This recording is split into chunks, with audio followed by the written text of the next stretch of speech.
ನಿಮ್ಗೆ ಮಸಾಲ ಮಜ್ಜಿಗೆ ಇಷ್ಟ ಆಗ್ತೈತಿ ಅಂತಂದ್ರೆ ಇವತ್ತಿನ ರೆಸಿಪಿನೂ ಭಾಳ ಅಂದ್ರೆ ಭಾಳ ಇಷ್ಟ ಆಗ್ತೈತಿ ನೋಡ್ರಿ. ಯಾಕಂದ್ರೆ ಇವತ್ತು ನಾನು ಮಸಾಲ ಮಜ್ಜಿಗೆಗೆ ಒಂದು ಮಸಾಲ ಪೌಡ್ರ್ ಮಾಡೋದು ಹೆಂಗಂತ ಹೇಳ್ತೀನಿ. ಈ ಮಸಾಲ ಪೌಡ್ರನ್ನ ನೀವು 2 ರಿಂದ 3 ತಿಂಗಳವರೆಗೂ ಸ್ಟೋರ್ ಮಾಡಿನೇ ಇಟ್ಕೋಬೋದು.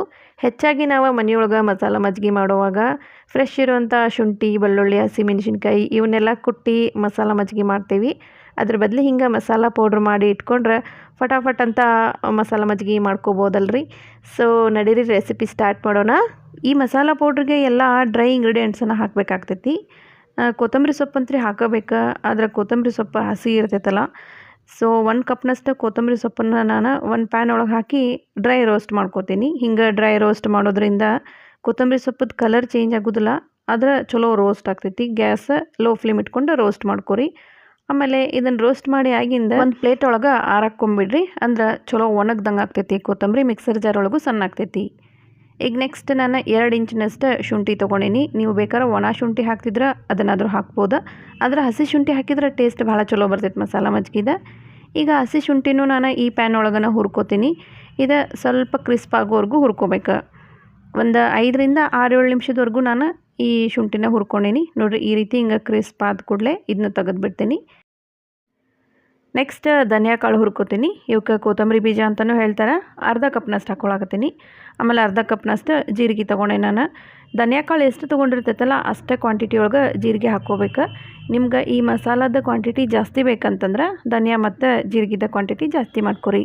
ಇವ 50% ಹುರಿಬೇಕು. ಹೆಂಗೆ ಹುರಿತೇವೆ ನೋಡ ಹಂಗೆ ಕಲರು ಚೇಂಜ್ ಆಗ್ತೈತಿ. ಆಮೇಲೆ ಸ್ಮೆಲ್ ಭಾಳ ಚಲೋ ಬರ್ತೈತಿ. ಈಗ ನೆಕ್ಸ್ಟ್ 1 ಸ್ಪೂನ್ ಅಜ್ವಾಯಿನ್ ಹಾಕೋತೀನಿ. 1 ಸ್ಪೂನ್ ಮೆಣಸ್ಕಾಳು, ಒಂದು ಸ್ವಲ್ಪ ದಾಲ್ಚಿನ್ನಿ ತೊಗೊಂಡೆ ನಾನು. 6 ರಿಂದ 7 ಲವಂಗ ಹಾಕೋತೀನಿ. ಆಮೇಲೆ 2 ಮೆಣಸಿನ್ಕಾಯಿ ತೊಗೊಂಡೇನಿ. ಹಸಿ ಮೆಣಸಿನ್ಕಾಯಿ ಬಿಸಿಲಾಗಿಟ್ಟು ಕೂಡಲೇ ಹಿಂಗೆ ಚಲೋ ಒಣಗ್ತಾವೆ ನೋಡ್ರಿ, ಇವನ್ನ ಹಾಕ್ಕೋಬೇಕು. ಆಮೇಲೆ 5-6 ಬೆಳ್ಳುಳ್ಳಿ ಇವನ್ನೂ ಬಿಸಿಲೊಳಗೆ ಇಟ್ಟು ಕೂಡಲೇ ಹಿಂಗೆ ಚಲೋ ಕ್ರಿಸ್ಪ್ ಆಗ್ತಾವೆ. ಹಿಂಗೆ ಒಣಗಿಸ್ಕೊಂಡು ಹಾಕ್ಕೋರಿ. ಬಿಸಿಲೊಳಗಿರೋಕೆ ಟೈಮ್ ಇಲ್ಲ ಅಂತಂದ್ರೆ ಪ್ಯಾನ್ ಒಳಗನ ಒಂದು 2-3 ನಿಮಿಷದವರೆಗೂ ರೋಸ್ಟ್ ಮಾಡ್ಕೊರಿ, ಚಲೋ ಕ್ರಿಸ್ಪ್ ಆಗ್ತಾವೆ.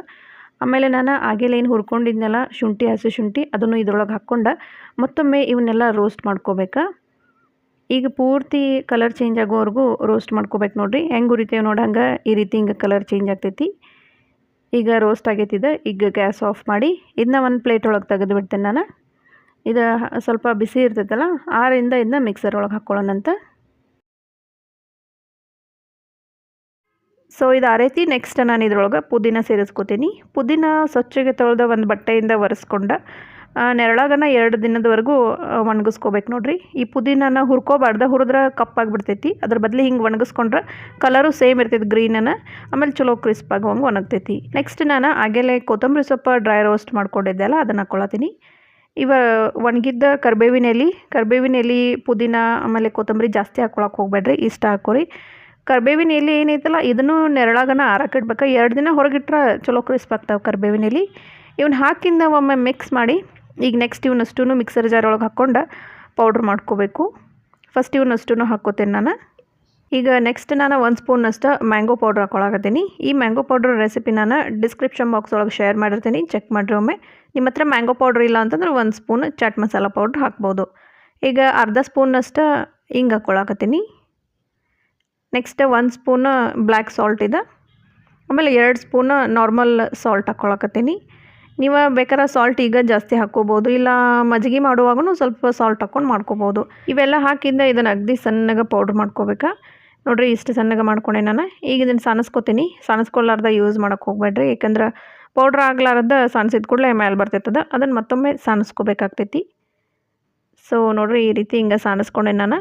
ಈಗ ಇದು ಉಳ್ದೈತಲ್ಲ ಇದನ್ನು ನಾನು ಮತ್ತೊಮ್ಮೆ ಮಿಕ್ಸರ್ ಜಾರ್ ಒಳಗೆ ಹಾಕ್ಕೊಂಡು ಮತ್ತು ಇನ್ನೊಂದು ಸ್ವಲ್ಪ ಪೌಡ್ರ್ ಮಾಡಿ ಆಮೇಲೆ ಮತ್ತೊಮ್ಮೆ ಸಾನಿಸ್ಕೋತೀನಿ. ಸೊ ಅಷ್ಟು ಮಸಾಲ ಪೌಡ್ರನ್ನ ಸಾನಿಸ್ಕೊಂಡೀನಿ. ಇದೇನು ತಳದಾಗ ಉಳಿತೈತಲ್ಲ ಒಂದು ಸ್ವಲ್ಪ ವೇಸ್ಟ್ ಆಗೋದನ್ನು ಒಂದು ಅರ್ಧ ಸ್ಪೂನ್ನಷ್ಟು ನೋಡಿರಿ. ಮಜ್ಜಿಗೆಗೆ ಹಾಕುವಂಥ ಮಸಾಲ ಪೌಡರ್ ರೆಡಿ ಆಗೈತಿ.